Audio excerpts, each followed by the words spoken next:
આ તરફ કચ્છના કંડલામાં લાગી છે ભીષણ આગ. કંડલા સ્પેશિયલ ઇકોનોમિક ઝોનની કંપનીમાં ભીષણ આગ લાગી.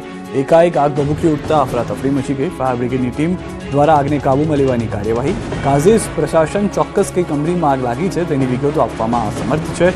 ભીષણ આગથી દૂર દૂર સુધી દેખાયા છે ધુમાડા. ગાર્મેન્ટ કંપનીમાં આગ લાગી હોવાનું અનુમાન છે.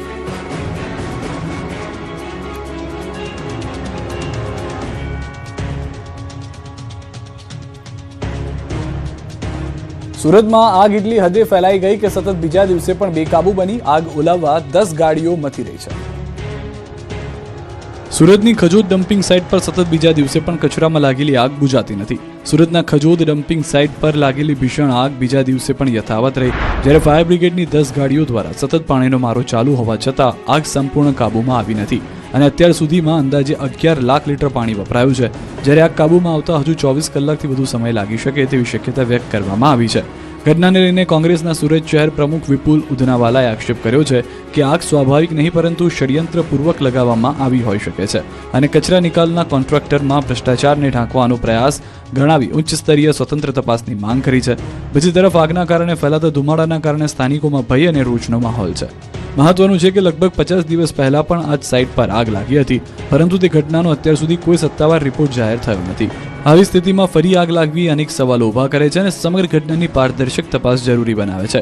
કોંગ્રેસે આ ઘટનાને કચરા કૌભાંડને ઢાંકવાનો પ્રયાસ ગણાવ્યો છે અને સાથે દોષિતો સામે કડક કાર્યવાહી કરવાની માંગ કરી છે. સાથે સાથે આગ પાછળના વાસ્તવિક કારણો શોધી બહાર લાવવા માટે સ્વતંત્ર એજન્સી દ્વારા તપાસ કરવાની પણ માંગ ઉઠાવવામાં આવી છે.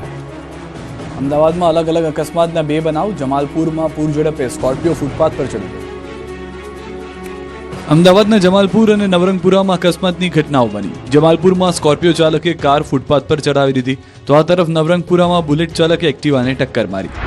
પ્રથમ વાત જમાલપુરના અકસ્માતની કરીએ તો સ્કોર્પિયો ચાલકે ફૂટપાથ પર ગાડી ચડાવી દેતા અફરાતફરી મચી ગઈ. ગાડી પરથી કાબુ ગુમાવી દેતા અકસ્માત સર્જાયો. જોકે અકસ્માતમાં કોઈ ઈજા નથી થઈ. અકસ્માતની આ ઘટના સીસીટીવીમાં કેદ થઈ. કાર ચાલક સગીર હોવાની પણ ચર્ચા છે. આ તરફ નવરંગપુરા સ્ટેડિયમ પાસે અકસ્માતની ઘટના બની. બુલેટ ચાલકે એક્ટિવા ચાલકને ટક્કર મારી હતી. બુલેટની ટક્કરથી એક્ટિવા પર જઈ રહેલા 2 લોકોને ગંભીર ઈજા પહોંચી હતી. આ અકસ્માત મામલે ટ્રાફિક પોલીસે ગુનો દાખલ કરી તપાસ શરૂ કરી છે. કેરબામાં નહીં, વાહનની ટાંકીમાં જ ભરાવી શકાશે પેટ્રોલ. પેટ્રોલની સંગ્રહખોરી પર સરકારની લાલાક. હવેથી ફક્ત વાહનની ટાંકીમાં જ મળશે ઇંધણ. પેટ્રોલની સંગ્રહખોરી કરનારાઓ સામે તંત્રએ કડક પગલાં લીધા છે.